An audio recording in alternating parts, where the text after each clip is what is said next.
I was diagnosed with multiple breast cysts, both breast yon nung 2005. At first, hindi ko naman alam na meron akong ganun eh. Meron akong bukol. Tapos, nung naramdaman ko na lang siya, kasi meron akong hormonal imbalance, naramdaman ko na lang na hindi na ako makaligo, na yung tabo yung gamit ko. Hindi ko na siya mabuhat, nahihirapan na ako magsuklay. Tapos nung nagbaback pain na ako, meron na akong pain sa ganito, pero hindi ko pinapansin. Nung nakalipas na 1 buwan, hindi pa rin nawawala, nahihirapan na ako. Doon ako nagsabi doon sa mother ko kasi umiiyak na ako talaga sa pain.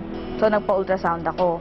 Na-find out doon sa first ultrasound ko na maliit lang yung bukol. Pero nagtataka yung mga doktor kung bakit daw nagpe-pain ako, ang liit-liit lang ng bukol.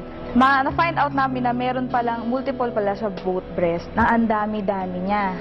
Tapos nakita ko na nagkapa ako, na talagang malaki na siya, matigas, hindi nagmo-move yung bukol. So doon ako nag-isip. Tapos nakakapa ako ng 3 lymph nodes sa may kilikili ko. No, nung napag-isip-isip ko, nag-research ako ngayon. Sabi ko, bakit ganito?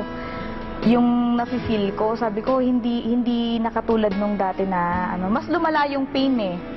Hindi ko na siya matiis.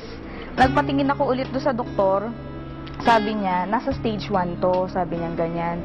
So advice nila ipa-biopsy ko para malaman nila kung yung talagang bukol na yon, yun lang talaga siya, kung iisa lang talaga siya. Tapos yung mga ibang bukol sa kabila na breast ko, kung malignant na rin. Sabi ko, natatakot ako. Siyempre, nag-work din ako sa hospital before. Sabi ko, ayoko magpa-biopsy. Tapos may pinatingnan na naman ako another doctor. Sabi niya naman nga, stage 1 daw talaga yun. Kasi nakita na nila yung itsura. So, doon ako naniwala. Hindi na ako nagpa-undergo ng biopsy. Binigay na nila ako ng medication. Sabi ko, hindi ko na-feel na yung medication na binigay nila sa akin, nagtitake effect. Nagpunta ako sa herbalist, binigyan niya ako ng mga products ng herbal, tapos yung nag-undergo ko ng 1 year na puro vegetarian diet lang. So, binago ko yung lifestyle ko. Nakaigi naman yun sa akin, pero hindi pa rin lumiliit yung bukol. Nag-isip ako ngayon, sabi ko, ano kayang pwede kong gawin para totally mawala na siya? Kasi ang advice nga sa akin, i-remove eh. Siyempre, dalaga ako. Nakakaano naman yun, wala kang breast, kadalaga mong tao, di ba? Yun, frustrating sa, nakaka-depress, nakaka-frustrate.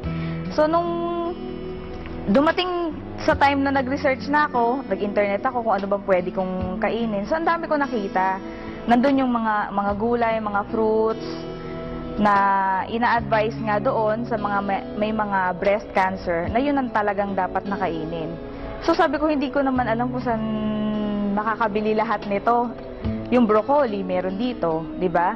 Yung mga ibang fruits na nandoon sa internet, available dito pero hindi lahat meron.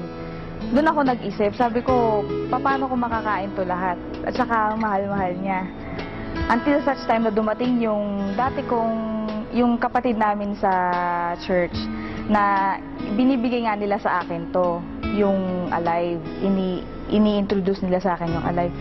Nung una, skeptic talaga ako. Tapos nung pinakita nila sa akin yung pinaka-literature, doon ako nagulat. Kasi lahat nung ni-research ko sa internet na dapat nakainin, nandoon lahat.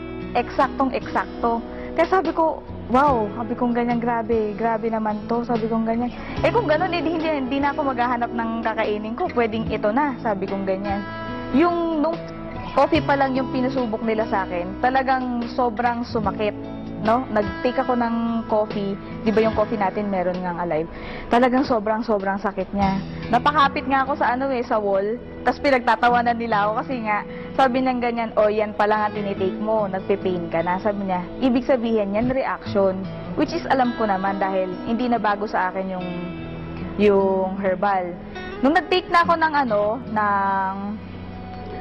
capsule, doon ko naramdaman na nakakaginhawa, nakakaigi. Hanggang sa nakapag 1 month ako, na gradual yung pag-inom ko, hindi naman bigla. Kasi doon sa isang capsule pa lang na-feel ko na na merong may reaction ako naramdaman. Pero hindi ko isininto kasi naniniwala ako na makakatulong talaga sa akin ng malaki. Hanggang sa nag-isang buwan, nagsabi ako doon sa mama ko, sabi ko, maganda ma, sabi kong ganyan kasi nalelesen yung pain, pati yung back pain ko sa likod, nawawala, sabi kong ganyan. Tinuloy-tuloy ko hanggang sa nagpatingin ako, tapos kinapa ko siya ulit. Yung bukol, maliit na lang. For 2 months yun. Kasi na 9 capsules na ako eh. So hanggang ngayon, continuous pa rin, tuloy-tuloy yung medication ko, hindi ko tinitigilan yung Alive. So ngayon, maliit na lang siya. Maliit na lang. Tuloy-tuloy pa rin yung medication ko para totally ma-resolve na yung yung bukol. Malaking malaki po ang naitulong ng Alive. Sobra.